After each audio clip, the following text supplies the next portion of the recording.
Hello दोस्तों, आज की कहानी है तेरे नाम इज़, जिसका ये पार्ट 67 है। अगर आपको ये कहानी पसंद आती तो प्लीज़ इसे लाइक कीजिए, शेयर कीजिए और आप इस चैनल पर नए हैं तो प्लीज़ इस चैनल को सब्सक्राइब कीजिए। मेघा आज खुश होकर उठी थी। उठकर ही म्यूजिक सिस्टम ऑन करके डांस करती हुई ऑफिस के लिए तैयार होने लगी। रेनू, क्या बात है, आज तो मूड काफ़ी सही है तेरा, माफ़ कर दिया क्या हीरो को। मेघा एक लंबी मुस्कान के साथ रेनू को कंधे से पकड़कर गोल गोल घुमा देती हैं और नहाने चली जाती हैं। उसने आदि के फेवरेट कलर का सूट पहना, कानों में झुमके पहनते हुए गुनगुनाती रहती हैं। रेनू भी उसकी खुशी देखकर खुश हो जाती हैं। वाणी कुछ नहीं बोलती हैं तो सब समझ जाते हैं कि इसने बात नहीं की है।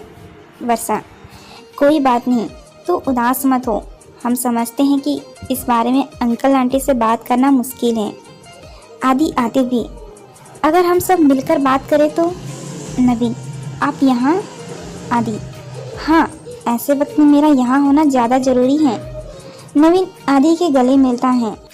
वाणी, मेघा को बता के आए हैं या ऐसे ही चले आए? आदि, यार भूल गया। नैना, हो गया बेड़ा गर्क, इतने दिनों की मेहनत मिट्टी में। वीर, उसे कॉल करके बता दो। आदि कॉल करता है पर मेघा नहीं उठाती। आदि, बाद में कर दूंगा, अभी ये सोचो करना क्या है। नेहा, वाणी के घर चलते हैं सब। वाणी, कल संडे है, कल आना। सब इस बात पर एग्री हो जाते हैं। मेघा बड़ी सी मुस्कान के लिए बाहर आती है पर वह मुस्कान अगले ही पल गायब हो जाती है। आदि के फ्लैट पर लॉक देखकर रेनू उसका चेहरा देखकर, ऑफिस में होगा, उदास मत हो। मेघा और रेनू ऑफिस पहुंचते हैं। मेघा की नज़रें चारों तरफ आदि को ही तलाशती रहती हैं पर आदि कहीं नहीं दिख रहा था। मेघा बड़बड़ाकर जब नहीं देखना चाहती थी तो चारों तरफ घूमते रहते थे। अब जब देखना है तो पता नहीं कहाँ चले गए हैं। कहाँ हो यार, आपका इंतज़ार ख़त्म करना है आज मुझे। मेघा आदि को कॉल करने के लिए बैग से अपना मोबाइल निकालती हैं। आदि की मिस कॉल देख उसके होठों पर मुस्कुराहट रह जाती हैं। वह वापस आदि को कॉल करती हैं तो आदि नहीं उठाता। पूरे दिन मेघा आदि के कॉल का वेट करती रहती हैं पर आदि नवीन के घर पर जाकर सो जाता है।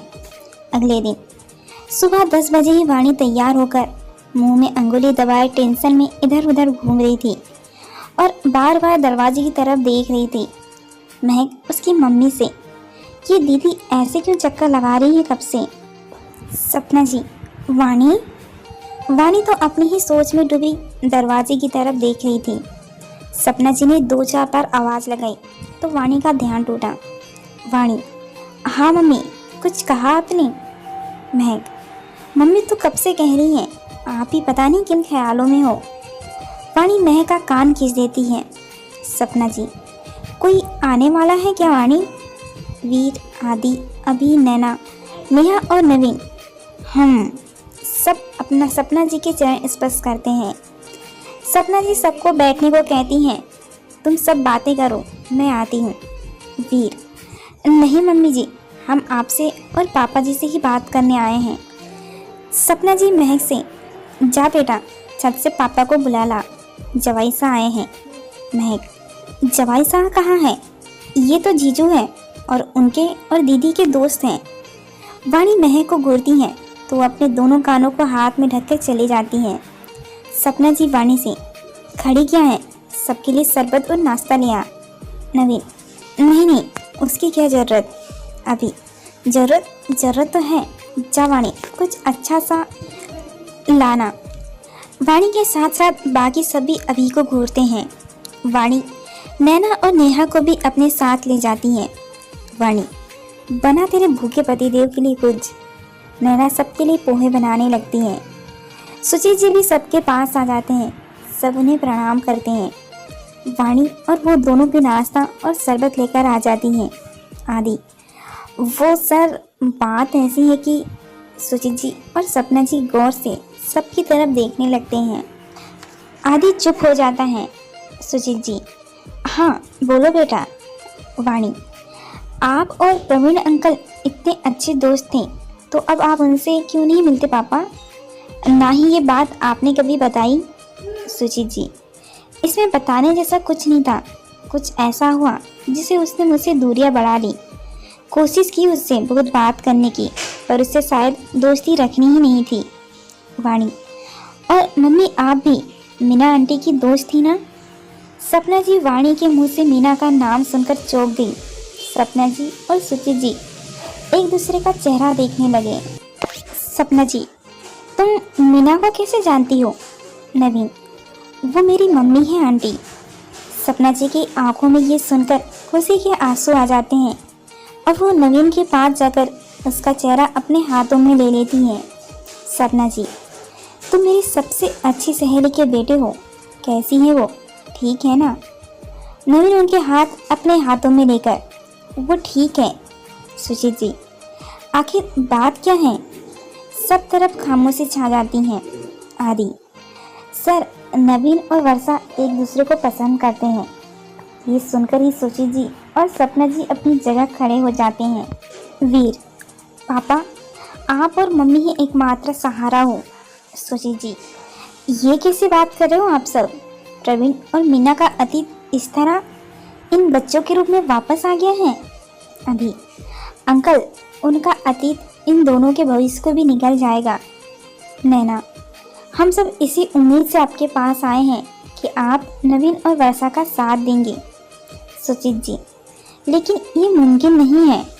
नेहा, आप उस वक्त आपके दोस्तों के साथ खड़े नहीं हो सके थे। अब आप वही गलती उनके बच्चों के साथ तो मत दोहराइए। वाणी, प्लीज़ पापा, प्लीज़ मम्मी। सुचित जी, प्रवीण को दर से उभरते देखा है मैंने। जो कुछ भी उसके साथ हुआ उससे वो पूरी तरह बदल चुका है। मुझे भी धीरे धीरे खुद से बहुत दूर कर चुका है वो। सपना जी और मीना, वो तो प्रवीण की क्या हमारी बात भी नहीं सुनेगी। वो पहले ही जिद्दी और इगोइस्टिक है। अब और ज़्यादा हो गई होगी, क्या पता। वीर, सपना जी और सुचित जी के पैरों के पास बैठकर एक बार कोशिश तो कीजिए। हो सकता है आपकी एक कोशिश इन दोनों की खुशियाँ ले आए। सपना जी और सुचित जी सबके चेहरे देखते हैं जो कि उतरे हुए थे।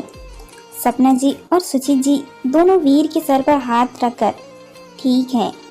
सबके चेहरों पर हल्की मुस्कान आ जाती है। सबको उम्मीद की एक किरण नजर आने लगी। सुचित जी, हम दोनों के कहने से मीना नहीं मानेंगी। प्रवीण को भी हमारे साथ चलना होगा। सब एक दूसरे का चेहरा देखने लगते हैं। वाणी, अभी चले प्रवीण अंकल से बात करने। सपना जी सुचित जी से, एक बार हमें बात करके देखते हैं, फिर आगे जो होगा वो बाद में सोचेंगे। सब एक साथ, थैंक यू। आदि, चलिए फिर। सुचित जी और सपना जी तैयार होने लगते हैं। कुछ देर बाद आदि, नवीन, वीर और अभी सुचित जी और सपना जी के साथ नवीन के घर पहुंचते हैं। मीना जी सपना जी को देखकर भावुक हो जाती हैं। उनके चेहरे पर मुस्कुराहट और आंखों में पानी आ जाता है। यही हाल सपना जी का भी था और वो पास आकर उन्हें गले लगा लेती हैं। सपना जी, कहाँ गायब हो गई थी बिना बताए? मीना जी चेहरा फेर लेती हैं। ललित जी भी आकर सबसे मिलते हैं और सब बैठ जाते हैं। मीना जी चाय की ट्रे बढ़ाकर, आज तुम यहाँ इतने दिनों बाद, मेरी याद? सपना जी फीका सा मुस्कुराकर, वैसे तो तुम समझ गई होंगी हम यहाँ क्यों आए हैं, पर फिर भी बता देती हूँ। हम वर्षा और नवीन के लिए आए हैं। मीना जी नवीन की ओर देखती हैं। सुचित जी, देखो मीना, जो हुआ वो हो चुका है। अब उस बात की सज़ा बच्चों को तो मत दो। मीना जी, आप दोनों यहाँ आए उससे मैं बहुत खुश थी। घर आए मेहमानों का मैं अपमान नहीं करना चाहती। अगर इस बात के अलावा दूसरी कोई मदद चाहिए तो ज़रूर बताना। सपना जी, एक बार प्रवीण का पक्ष तो सुन लो। मीना जी अकड़ कर, उसका नाम भी नहीं सुनना चाहती। उसके घर रिश्ता जोड़ना तो बहुत दूर की बात है। सपना जी खड़े होकर थोड़ी नाराजगी से, तुम अब भी वैसी की वैसी हो, जिद्दी, निष्ठुर और घमंडी। पर एक बार अपने ईगो को एक तरफ रखकर अपने बच्चों की खुशी के बारे में ज़रूर सोचना। सपना जी और सुचित जी जाते हुए नवीन के सामने रुक जाते हैं। सपना जी नवीन के गाल पर हाथ रखकर, आई एम सॉरी बेटा। फिर तिरछी नज़रों से मीना जी को देखकर बाहर निकल गई। वीर और अभी भी उन्हें बाय बोलकर चले गए। आदि और नवीन कमरे में चले जाते हैं। नवीन फोन में वर्षा की तस्वीर देखकर अब क्या होगा आदि सोचते हैं। आदि को मेघा याद आती है तो उसे कॉल कर देता है। मेघा आदि का नाम स्क्रीन पर देखकर कॉल पिक करती है। मेघा, चले गए ना फिर से बिना बताएं। जब जब आपके पास आने का सोचती हूँ आप हमेशा इसी तरह छोड़ जाते हो। आदि लगभग चिल्लाकर, छोड़कर जाना होता तो वापस नहीं आता, तुम्हारे इतने नखरे नहीं उठाता, ना ही अभी तुम्हें कॉल किया होता। Enough is enough now. आदि कॉल कट करके अपनी आंखों पर हाथ रख लेता है। मेघा भी गुस्से से टेबल का सारा सामान बिखेर देती है। अगले दिन एक रेस्टोरेंट में सब मिलते हैं। सब अपनी अपनी सोच में डूबे थे कि क्या करें। अभी वर्षा के पापा से बात करें। वर्षा, हाँ सुजीत जी अंकल से कहते हैं वो समझाएंगे। सुजीत जी फिर सबकी खुशी के लिए प्रवीण के पास चले जाते हैं। प्रवीण जी, अरे तुम आओ। सुजीत जी, क्यों कर रहे हो ऐसा? प्रवीण जी, मैं कुछ समझा नहीं। सुजीत जी, अपनी जंग में बच्चों के प्यार की बलि क्यों दे रहे हो? तुम थोड़ा सा झुककर मीना से माफ़ी मांग लोगे तो क्या हो जाएगा? प्रवीण भी तिरछी मुस्कान से, और तुम्हें लगता है कि वो माफ़ कर देंगी? उसके लिए उसका ईगो आज भी पहले आता है। आदि और वीर, सॉरी सर, हमें इस तरह बोलना तो नहीं चाहिए, पर फिर भी आप उन्हें सच्चाई तो बताइए। बिना सच्चाई बताए आप ये उम्मीद भी कैसे कर रहे हैं कि वो माफ़ कर देंगी? आदि, वर्षा मन मारकर जहाँ आप कहोगे वहाँ शादी कर लेंगी, पर उसका भविष्य भी ऐसा ही हो जाएगा जैसा आज आपका है। क्या यह आपको मंजूर है? उसका भी हंसना मुस्कुराना सब चला जाएगा। क्या आपको यह मंजूर है? सिर्फ एक आपकी खुशी के लिए वो इस रिश्ते को उम्र भर मजबूरी में ही सही पर निभाएंगी। क्या आपको यह मंजूर है? प्रवीण जी कुछ सोचकर, नहीं, मेरी बच्ची के साथ मैं ये सब नहीं होने दूंगा। मैं मीना से बात करने के लिए तैयार हूँ, पर मेरी एक शर्त है। वीर, कैसी शर्त सर? प्रवीण, ऐसी तो मीना मेरी बात सुनने से रही, इसीलिए तुम सब वैसा ही करोगे जैसा मैं कह रहा हूँ। प्रवीण जी उन तीनों को कुछ समझाते हैं। इसके बाद उसकी नाराजगी और घमंड दोनों खत्म हो जाएंगे। आदि और वीर एक दूसरे को देखकर मुस्कुरा देते हैं और सबको बुलाते हैं। वीर, प्रवीण अंकल कल नवीन और वर्षा की मंदिर में शादी करवाना चाह रहे हैं, पर बिना नवीन के पेरेंट के। वर्षा, आई कैन बिलीव कि पापा ऐसा भी कह सकते हैं। आदि, मानना पड़ेगा ससुर जी, है तो बहुत पहुंची हुई चीज़। वाणी, मतलब कल नवीन और वर्षा की शादी है मंदिर में? वीर, हाँ ढक्कन। नवीन, पर मैं ये शादी मेरे पेरेंट के बिना नहीं कर सकता। आई एम सॉरी, मैं उनके खिलाफ नहीं जा सकता। अभी तुझे वर्षा चाहिए या नहीं?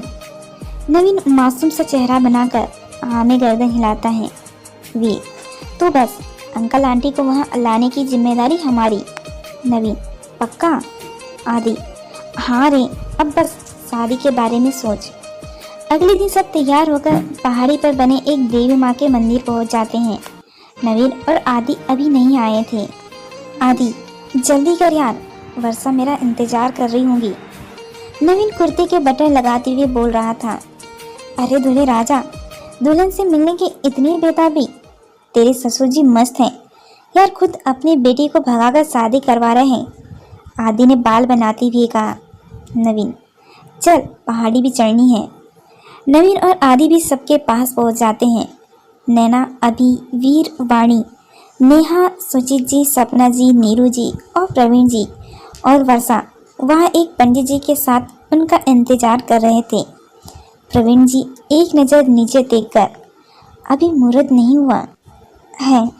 नवीन, मुझे ये गलत लग रहा है, बिना मेरे मम्मी पापा की ये शादी। वीर, तुझे हम पर विश्वास है या नहीं? नवीन हाँ में गर्दन हिला देता है। अभी, गुड, तो चुपचाप बैठ। नैना वर्षा का हाथ नवीन के हाथ में देकर उन्हें हवन के सामने बैठा देती है और पंडित जी मंत्र पढ़ना शुरू कर देते हैं। तभी एक रूपदार गुस्से से भरी आवाज आती है, ठहरो, ये शादी नहीं हो सकती।